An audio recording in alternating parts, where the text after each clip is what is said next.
Hey, what's up guys? It's Nexius from Lightworks, the lead sound designer and writer, and today we're getting an in-depth look at Arctica Update 1.5, the biggest update yet. This update was finished at the beginning of the summer, and we're currently working towards getting the game ready for QA testing. There's 3 sections to this video, and each section includes one major update we've worked on, and the timestamps for each section are in the description, so feel free to skip to whatever section you'd like to learn about. So let's just get into it.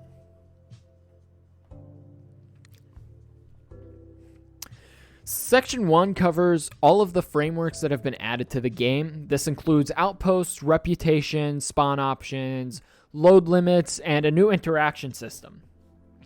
So basically, the outpost framework covers buying and selling items at outposts throughout the map.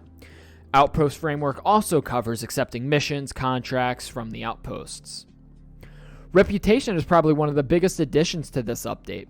In Arctica, there are 3 main divisions that the player can gain reputation with: the United States Antarctic Program, the Australian Antarctic Program, and the British Antarctic Survey.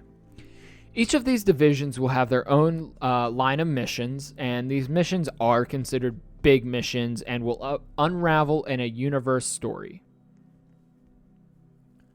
To gain reputations with the divisions, players have to complete these missions as well as contracts from outposts affiliated with the division. Upon reaching 100%, the player is awarded with a unique vehicle, and these vehicles are the best in the game. The USAP awards the Delta, the British Antarctic Survey awards the Crawler 110C, and the Australian Antarctic Division awards the Pioneer.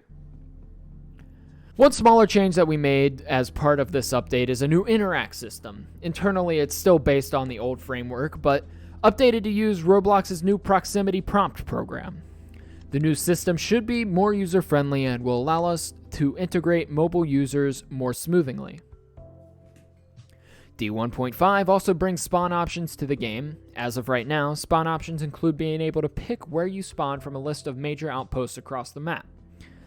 The last major update and framework category is the vehicle load limits. Each item in the game has a certain weight, and every vehicle has a load limit that they cannot exceed. Players cannot pick up these heavy items, so to pick these items up, the player has to make use of the cranes.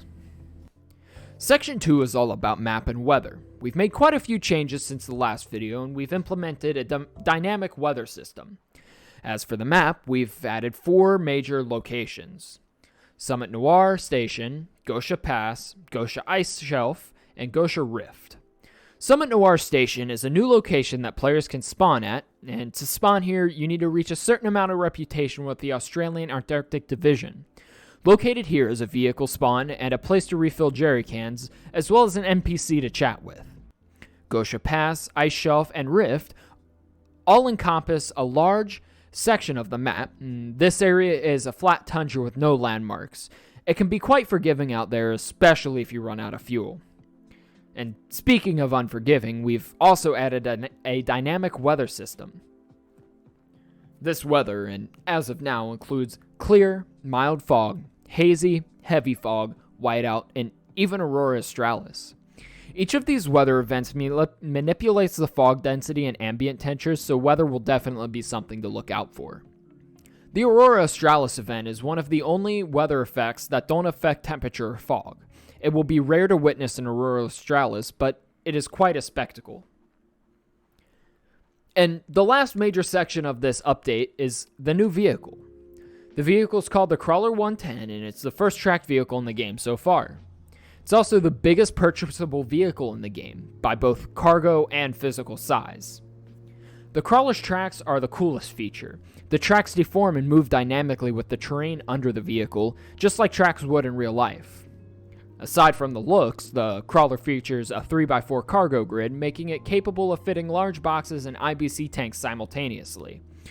To accommodate for this cargo size, the Crawler has a mounted bed crane to pick up heavy items.